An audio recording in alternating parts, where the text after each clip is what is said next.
Hi friends, welcome back to Roopa cooking vlogs. ಎಲ್ಲರೂ ಹೇಗಿದ್ದೀರಾ? I hope ಎಲ್ಲರೂ ಚೆನ್ನಾಗಿದ್ದೀರಾ ಅನ್ಕೊತೀನಿ. ಓಕೆ, ಇವತ್ತು ನಾನು ಹೂಕೋಸಿಂದ ಕಬಾಬ್ ಮಾಡ್ತಾಯಿದ್ದೀನಿ. ಸೊ ಹೇಗೆ ಮಾಡೋದು ಅಂತ ನೋಡೋಣ ಬನ್ನಿ.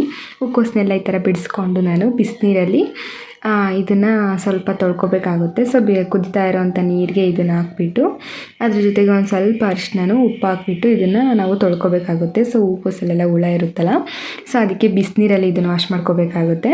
ನೋಡಿ, ಈ ಥರ ವಾಶ್ ಮಾಡ್ಕೊಂಡಿದ್ದೀನಿ. ಸೊ ಇವಾಗ ಇದರಲ್ಲಿರೋವಂಥ ನೀರನ್ನೆಲ್ಲ ಚೆಲ್ಬಿಟ್ಟು ಹೂಕೋಸನ್ನ ಎತ್ಕೊತಾ ಇದ್ದೀನಿ. ನೋಡಿ, ಇವಾಗ ಮಾಡೋದಕ್ಕೆ ಒಂದು ಜಾರ್ನಲ್ಲಿ ನಾನು ಒಂದು ಸ್ವಲ್ಪ ಪುದೀನ, ಆಮೇಲೆ ಸ್ವಲ್ಪ ಕೊತ್ತಂಬರಿ ಸೊಪ್ಪು, ಆಮೇಲೆ ಒಂದು 2 ಹಸಿಮೆಣ್ಸಿನ್ಕಾಯಿ, ಬೆಳ್ಳುಳ್ಳಿ, ಆಮೇಲೆ ಒಂದು ಸ್ವಲ್ಪ ಶುಂಠಿ ಹಾಕ್ಕೊತಾ ಇದ್ದೀನಿ. ಇಷ್ಟನ್ನು ಹಾಕ್ಕೊಂಡು ಗ್ರೈಂಡ್ ಮಾಡ್ಕೊತೀನಿ, ನೀರೇನು ಹಾಕೋಲ್ಲ. ಸೊ ಹಾಗೆ ಗ್ರೈಂಡ್ ಮಾಡ್ಕೊಂಡಿದ್ದೀನಿ. ನೋಡಿ, ಈ ಥರ ಪೇಸ್ಟ್ ರೆಡಿ ಮಾಡ್ಕೊಂಡಾದ್ಮೇಲೆ ಇವಾಗ ನಾನು ಒಂದು ಬಟ್ಲಲ್ಲಿ 1.5 ಸ್ಪೂನ್ ಆಗೋಷ್ಟು ಅಕ್ಕಿ ಹಿಟ್ಟು ಹಾಕ್ಕೊತಾ ಇದ್ದೀನಿ.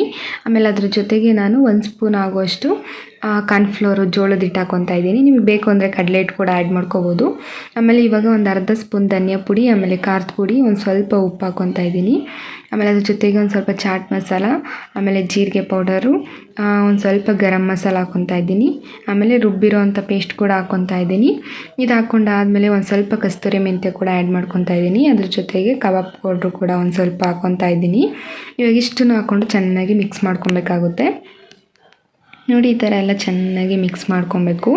ಸೊ ಇದನ್ನು ಮಿಕ್ಸ್ ಮಾಡ್ಕೊಂಡಾದಮೇಲೆ ಒಂದು ಸ್ವಲ್ಪ ನೀರು ಹಾಕ್ಕೊತಾ ಇದ್ದೀನಿ. ನೀರು ಹಾಕ್ಕೊಂಡು ಒಂದು ಸ್ವಲ್ಪ ತೆಳ್ಳಗೆ ಕಲಿಸ್ಕೊಬೇಕಾಗುತ್ತೆ. ಜಾಸ್ತಿ ನೀರು ಥರ ಮಾಡಬಾರ್ದು. ಮಸಾಲೆಯಲ್ಲಿ ನಾವು ಹೂಕೋಸನ್ನ ಹಾಕಿದ್ರೆ ಅದು ಇಳ್ಕೋಬೇಕಲ್ಲ, ಸೊ ಅದಕ್ಕೆ ಒಂದು ಸ್ವಲ್ಪ ತೆಳ್ಳಗೆ ಕಲಿಸ್ಕೊಬೇಕಾಗುತ್ತೆ.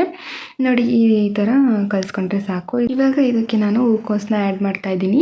ಇವಾಗ ಇಷ್ಟನ್ನು ಕೂಡ ನಾನು ಹಾಕ್ಕೊಂಡು ಇದನ್ನು ಕೂಡ ಒಂದು ಸ್ವಲ್ಪ ಚೆನ್ನಾಗಿ ಮಿಕ್ಸ್ ಮಾಡ್ಕೋಬೇಕು. ನೋಡಿ, ಆ ಮಸಾಲೆ ಜೊತೆ ಎಲ್ಲ ಅದು ಚೆನ್ನಾಗಿ ಬೆರ್ಕೋಬೇಕು. ಸೊ ಅದಕ್ಕೆ ಚೆನ್ನಾಗಿ ಈ ಥರ ಮಿಕ್ಸ್ ಮಾಡ್ಕೊಬೇಕಾಗುತ್ತೆ. ನೋಡಿ, ಈ ಥರ ಎಲ್ಲನೂ ಚೆನ್ನಾಗಿ ಮಿಕ್ಸ್ ಮಾಡ್ಕೊತಾ ಇದ್ದೀನಿ. ಈ ಥರ ಎಲ್ಲ ಚೆನ್ನಾಗಿ ಮಿಕ್ಸ್ ಮಾಡ್ಕೊಂಡಾದಮೇಲೆ ಇದನ್ನು ನಾವು ಪ್ಲೇಟ್ ಮುಚ್ಚಿ ಒಂದು ಅರ್ಧ ಗಂಟೆ 1 ಅವರ್ ಇದನ್ನು ನೆನೆಸಿ ಬಿಡ್ತಾಯಿದ್ದೀನಿ. ಸೊ ಫ್ರಿಜ್ಜಲ್ಲಿ ಎತ್ತಿಟ್ಟಿರ್ತೀನಿ. ಸೊ ನಿಮಗೆ ಬೇಕು, ಇನ್ನು ಟೈಮ್ ಇದ್ದರೆ ಬೇಕಾದ್ರೆ ಜಾಸ್ತಿ ಹೊತ್ತು ಕೂಡ ಈ ಥರ ನೆನೆಸಿಟ್ಕೋಬೋದು. ಓಕೆ, ನಾನು 1 ಅವರ್ ಬಿಟ್ಟಿದ್ದೆ. ಸೊ ಅದಾದಮೇಲೆ ಎಣ್ಣೆ ಕಾದಿದೆ. ಸೊ ಇವಾಗ ಎಣ್ಣೆಗೆ ಇದನ್ನೆಲ್ಲ ಹಾಕ್ಕೊಂಡು ಕರ್ಕೊತಾ ಇದ್ದೀನಿ. ನೋಡಿ, ಈ ಥರ ಎಲ್ಲನೂ ಕರ್ಕೊತೀನಿ.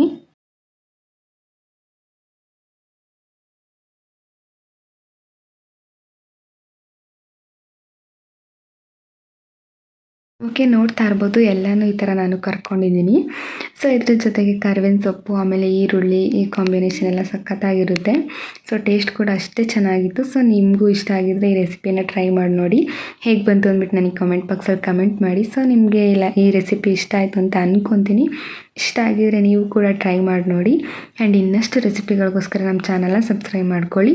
ಆ್ಯಂಡ್ ನಿಮಗೆಲ್ಲ ಈ ವಿಡಿಯೋ ಇಷ್ಟ ಆಗಿದರೆ ಲೈಕ್ ಮಾಡಿ, ಶೇರ್ ಮಾಡಿ, ಕಮೆಂಟ್ ಮಾಡಿ, ಹಾಗೂ ನನ್ನ ಚಾನಲ್ನ ಸಬ್ಸ್ಕ್ರೈಬ್ ಮಾಡ್ಕೊಳ್ಳಿ.